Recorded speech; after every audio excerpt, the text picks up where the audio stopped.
बिस्मिल्लाहिर्रहमानिर्रहीम। अस्सलाम वालेकुम। आज हम पढ़ने जा रहे हैं अपनी थर्ड ऑर्गेनली जिसका नेम है माइटोकॉन्ड्रिया।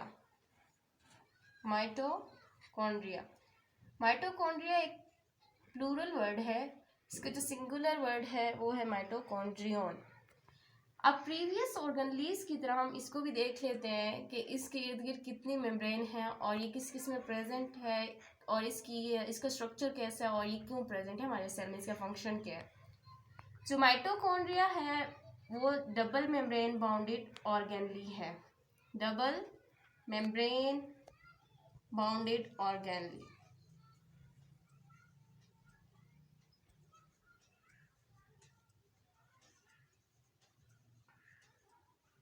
अगर इसके स्ट्रक्चर की बात की जाए, इसके स्ट्रक्चर की बात करें तो मैं डायग्राम के थ्रू आपको समझाऊं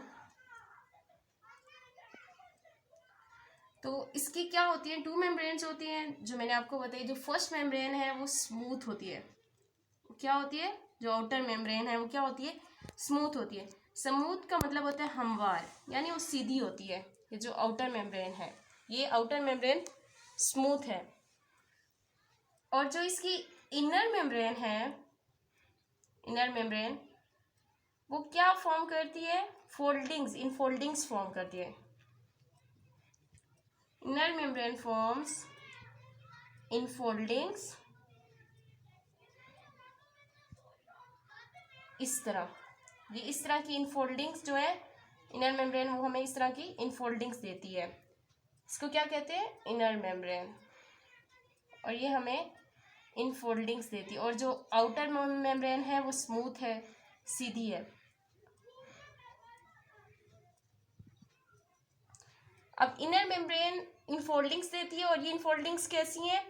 ये फिंगर लाइक प्रोजेक्शन है। जैसे ये मेरा हाथ है, ये कोई उंगली बड़ी है कोई छोटी है, तो इसी तरह जो हमारे पास ये जो हमारी इनर मेम्ब्रेन है ये इनफोल्डिंग्स हैं। और ये किस तरह की इनफोल्डिंग्स है? Finger like, finger like infoldings हैं। और इन इनफोल्डिंग्स को हम कहते क्या हैं?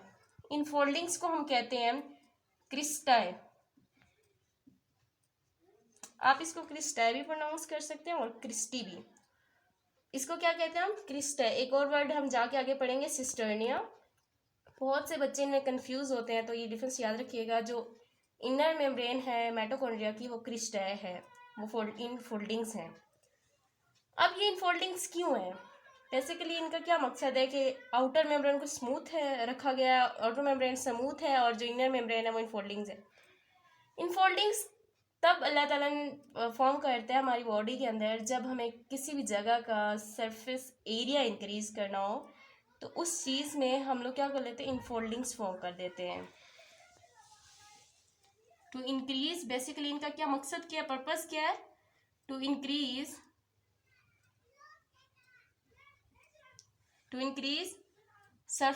The surface area. उस जगह का हमने क्या करना है? सरफेस एरिया इंक्रीज करना है। दोबारा एक बार रिपीट कर लेते हैं। डबल मेम्ब्रेन बाउंडेड ऑर्गेनली है। इसके स्ट्रक्चर में सबसे पहले हम इसकी मेम्ब्रेन के बारे में ही बताएंगे। आउटर मेम्ब्रेन स्मूथ है, इनर मेम्ब्रेन में इनफोल्डिंग्स हैं। इनर मेम्ब्रेन की जो इनफोल्डिंग्स हैं उनको क्रिस्टाई कहते हैं और फोल्डिंग्स उनको क्रिस्टाई कहते हैं, क्रिस्टी भी प्रोनाउंस कर सकते हैं। और इनका मेन पर्पस क्या है कि to increase the surface area. उस जगह का जो सरफेस एरिया है वो इनफोल्डिंग्स के थ्रू इंक्रीज हो जाता है। अब हम लोग डिस्कस कर लेते हैं। इसके अंदर फ्लूइड एक प्रेजेंट होता है। हम लोग डिस्कस कर रहे हैं कि आउटर मेम्ब्रेन और इनर मेम्ब्रेन।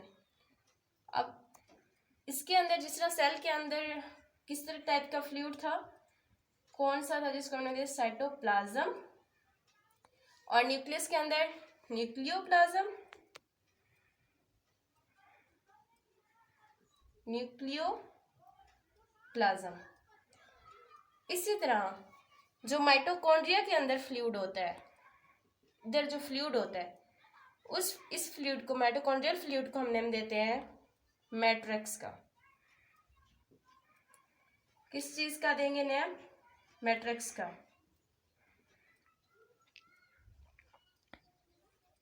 मैट्रिक्स का नेम देंगे माइटोकॉन्ड्रियल फ्लूइड को। अब इस फ्लूइड की क्या कंपोजिशन है? इस फ्लूइड के अंदर अपना डीएनए होता है और अपना राइबोसोम होता है, अपने राइबोसोम्स होते हैं इसके पास।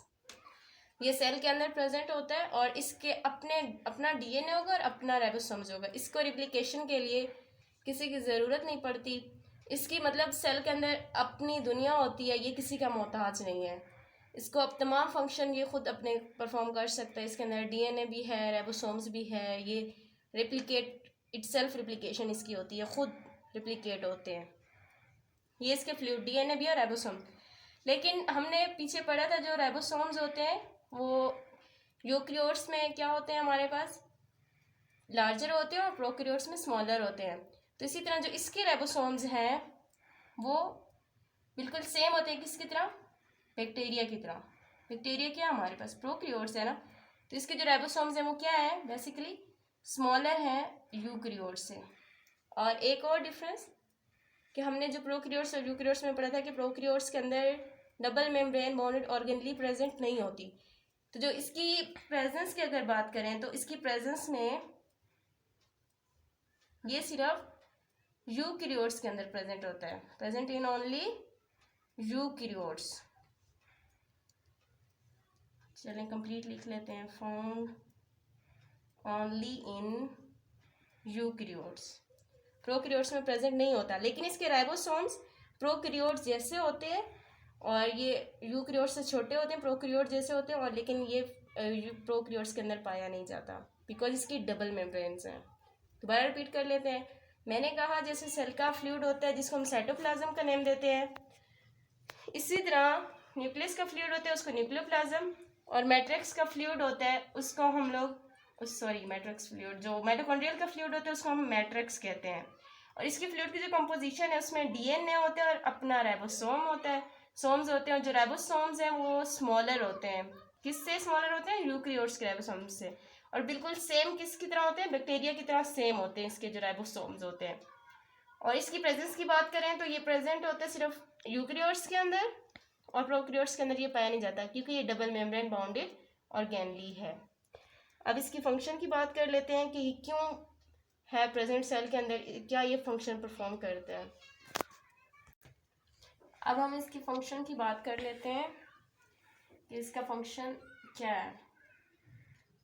मेन जो इसका फंक्शन है माइटोकॉन्ड्रिया का वो क्या है कि ये इन्वॉल्व होते हैं कहाँ पे? एरोबिक रेस्पिरेशन में। अब एरोबिक रेस्पिरेशन क्या है? ये हमारे पास रेस्पिरेशन की टाइप्स है, एरोबिक और एनारोबिक। एरोबिक रेस्पिरेशन वो रेस्पिरेशन होती है जो प्रेजेंस ऑफ ऑक्सीजन, मतलब ऑक्सीजन जब प्रेजेंट होती है तब प्रेजेंस ऑफ ऑक्सीजन जब होगी, ऑक्सीजन प्रेजेंट होगी तब ये रेस्पिरेशन ओकर होगी, तब ये ऑक्सीजन की प्रेजेंस में ये प्रोसेस होता है रेस्पिरेशन का। हम 7th चैप्टर में जाकर डिटेल में पढ़ेंगे। एरोबिक रेस्पिरेशन के जब हमारे पास एनर्जी प्रोड्यूस होती है एटीपी, उसमें एनर्जी प्रोडक्शन में यहाँ पे माइटोकॉन्ड्रिया हमें क्या मिलती है? एटीपी मिलती है। एरोबिक रेस्पिरेशन का जो प्रोसेस है माइटोकॉन्ड्रिया के अंदर होता है और हमें उस वक्त एटीपी मिलती है। तो यानी कि ये एटीपी क्या है? एनर्जी है हमारे पास। और ये फंक्शन क्या हो गया माइटोकॉन्ड्रिया का कि हमें क्या देता है? एनर्जी देता है। किस फॉर्म में? एटीपी की फॉर्म में। और ये इसको कहा जाता है माइटोकॉन्ड्रिया को, माइटोकॉन्ड्रिया इज नोन एज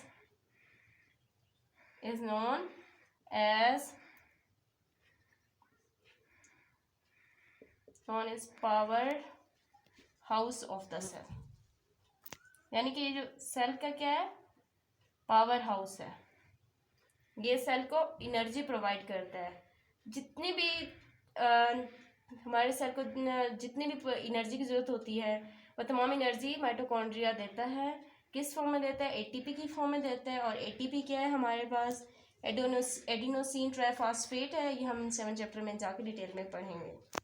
दोबारा मैं इसका फंक्शन अगर रिपीट कर दूँ, मैंने कहा कि जो हमारे पास माइटोकॉन्ड्रिया है वो इन्वॉल्व होता है एरोबिक रेस्पिरेशन में। मतलब एरोबिक रेस्पिरेशन यहाँ पे होती है माइटोकॉन्ड्रिया के अंदर, और जो एरोबिक रिस्पिरेशन है वो क्या है, बेसिकली रिस्पिरेशन की टाइप है जिसमें ऑक्सीजन प्रेजेंट होती है।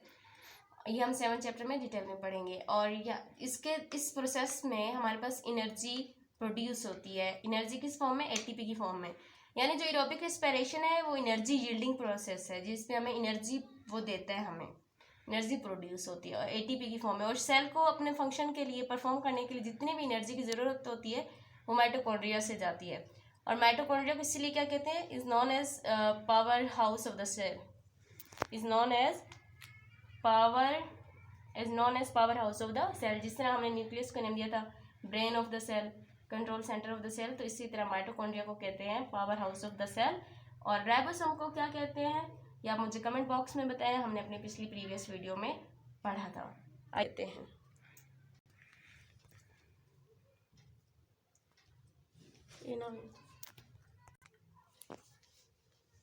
Page number 62। Mitochondria are double membrane bounded structure found only in eukaryotes. जिसे हमने डिस्कस किया कि माइटोकॉन्ड्रिया क्या डबल मेम्ब्रेन है, बाउंडेड स्ट्रक्चर है और वो सिर्फ यूकैरियोट्स में पाया जाता है। These are the site of aerobic respiration and are the major energy production centers. The outer membrane of mitochondrion is smooth. यहाँ पे जो माइटोकॉन्ड्रियन वर्ड यूज हुआ है ये सिंगुलर है। मैंने आपको पहले ही बता दिया था कि जो माइटोकॉन्ड्रिया है वो प्लूरल वर्ड है। The outer membrane of mitochondrion is smooth, but the inner membrane forms many enfoldings called cristae in the inner mitochondrial matrix. These serve to increase the surface area of inner membrane on which membrane bounded reactions can take place. Mitochondria have their own DNA and ribosomes. मैंने कहा कि इसको replication के लिए cell को मतलब किसी और का मोहताज नहीं होना पड़ता, इसकी अपनी दुनिया है, इसके पास अपना डीएनए है, अपना राइबोसोम है, सब कुछ इसका अपना है। Mitochondria have their own DNA and ribosome. The ribosomes of mitochondria are more similar to bacterial ribosomes than to eukaryotic ribosomes. Bacteria हमारे पास जो है वो प्रोकैरियोट्स होते हैं, तो इसलिए जो इसके राइबोसोम्स हैं वो बिल्कुल सेम होते हैं बैक्टीरिया की तरह, और यूकैरियोटिक राइबोसोम से छोटे होते हैं जो प्रोकैरियोटिक राइबोसोम्स होते हैं। ये सब कुछ माइटोकॉन्ड्रिया के बारे में था। हम इस अपना क्वेश्चन देख लेते हैं कि हमने बोर्ड में अगर आज ये क्वेश्चन कैसे अटेम्प्ट करना है। जी, अगर बोर्ड में माइटोकॉन्ड्रिया के बारे में पूछा जाता है, ऑर्गेनेल्स के बारे में, माइटोकॉन्ड्रिया के बारे में पूछा जाता है, और ख़ासतौर पर वो पूछते हैं क्रिस्टाई के बारे में, क्रिस्टाई क्या है हमारे पास, तो उसका आप लोगों ने सारा बताना है और किस तरह बताएंगे वो हम अटेम्प्ट कर लेते हैं। अगर माइटोकॉन्ड्रिया के ऊपर नोट आए तो हम सबसे पहले क्या लिखेंगे, इसके मेम्ब्रेन्स के बारे में बताएंगे और फिर स्ट्रक्चर्स पे मूव ऑन करेंगे। स्ट्रक्चर्स हम डिस्कस डिटेल में कर चुके हैं और रीडिंग भी कर चुके हैं, तो आपको अब इतना तो पता चल गया होगा कि स्ट्रक्चर्स में हमने क्या लिखना है इसके स्ट्रक्चर में। फिर स्ट्रक्चर के बाद हम आएंगे इसके, जो हमने पढ़े थे कि इसके अंदर फ्लूइड होता है और उसकी कंपोजिशन पे आएंगे। फ्लूइड की कंपोजिशन, फ्लूइड कंपोजिशन ये हमने सारा कर लिया। और ये करने के बाद आपने इसकी दोनों मेम्ब्रेन में स्ट्रक्चर में बता देंगे, फ्लूइड कंपोजिशन भी बता दी। फ्लूइड कंपोजिशन के बाद ओकरेंस बता देंगे, यानी प्रेजेंस, किस में प्रेजेंट होता है या किस में नहीं। इसके बाद थर्ड फोर्थ नंबर पे आप इसके फंक्शन के बारे में बताएंगे।